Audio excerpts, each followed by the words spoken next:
দেবর মৃত্যু সমতুল্য। মৃত্যু থেকে মানুষ যেভাবে পলায়ন বা সতর্কতা অবলম্বন করে, দেবরের ক্ষেত্রেও তেমনটাই করতে হবে। যদি কোনো নারী পুরুষ দুইজন একসাথে আলাদা সময় কাটাতে চায়, সেখানে তৃতীয় একজন ব্যক্তি থাকে, সে হলো শয়তান।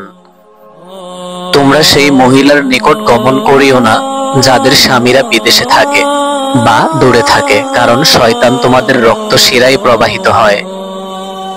কোনো অবৈধ নারীকে স্পর্শ করার থেকে নিজের মাথায় লোহার পেরেক পুঁতে যাওয়া অনেক ভালো। রাসূলুল্লাহ সাল্লাল্লাহু আলাইহি ওয়াসাল্লাম বলেন, দুই শ্রেণীর মানুষ জাহান্নামের অধিবাসী হবে, যাদেরকে আমি কখনো দেখিনি, তারা ভবিষ্যতে আসবে। প্রথম শ্রেণী হবে একদল অত্যাচারী, যাদের সঙ্গে থাকবে গরুর লেজের মতো চাবুক, যার দ্বারা তারা লোকদেরকে প্রহার করবে। আর দ্বিতীয় শ্রেণী হলো এমন এক নারীর দল, যারা নাকি কাপড় পরবে কিন্তু তবুও তারা উলঙ্গ অবস্থায় থাকবে। নিজেরা অন্যদের প্রতি আকৃষ্ট হবে এবং অন্যদেরকেও তাদের প্রতি আকৃষ্ট করবে। তাদের বিবেক নষ্ট হয়ে গেছে, তারা কখনো জান্নাতে প্রবেশ করবে না, জান্নাতের গন্ধও তারা পাবে না, অথচ জান্নাতের সুগন্ধ বহু দূরবর্তী স্থান থেকেও পাওয়া যাবে। রাসূলুল্লাহ সাল্লাল্লাহু আলাইহি ওয়াসাল্লাম মসজিদের বাহিরে দেখতে পেলেন নারীরা রাস্তায় পুরুষের সাথে মিশে গেছে।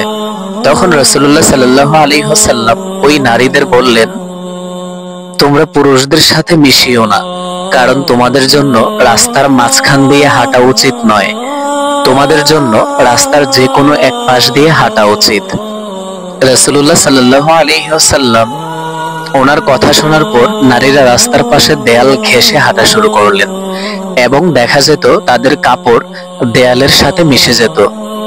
যে কোনো মহিলা যেন মাহরাম পুরুষ ছাড়া একাকী সফরে বের না হয় এবং তার সাথে মাহরাম পুরুষ ছাড়া বেগানা পুরুষ যেন প্রবেশ না করে।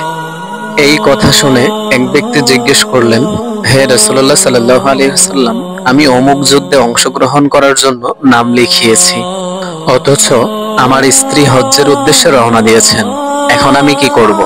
রাসূলুল্লাহ সাল্লাল্লাহু আলাইহি ওয়াসাল্লাম তাকে উত্তর দিলেন, তুমি যুদ্ধ বাদ দিয়ে তুমি তার সাথে বের হও। নারী হলেন গুপ্ত জিনিস, ঠিক যেমনটা শামুকের মধ্যে ঝিনুক লুকিয়ে থাকে। নারী যখন ঘর থেকে বের হয়, তখন শয়তান তাকে আরো রমণীয় করে দেখায়। রাসূলুল্লাহ সাল্লাল্লাহু আলাইহি ওয়াসাল্লাম বলেন, তিনি আমাদেরকে নিষেধ করেছে আমরা যেন মহিলাদের নিকট তাদের স্বামীদের বিনা অনুমতিতে আগমন না করি। আর নারী যদি সুগন্ধি ব্যবহার করে কোনো পুরুষদের মজলিসের পাশ দিয়ে পার হয়ে যায়, তাহলে সে এক বেশ্যার সমতুল্য। এমনকি এই অবস্থায় নামাজের জন্য যেতেও নিষিদ্ধ করা হয়েছে।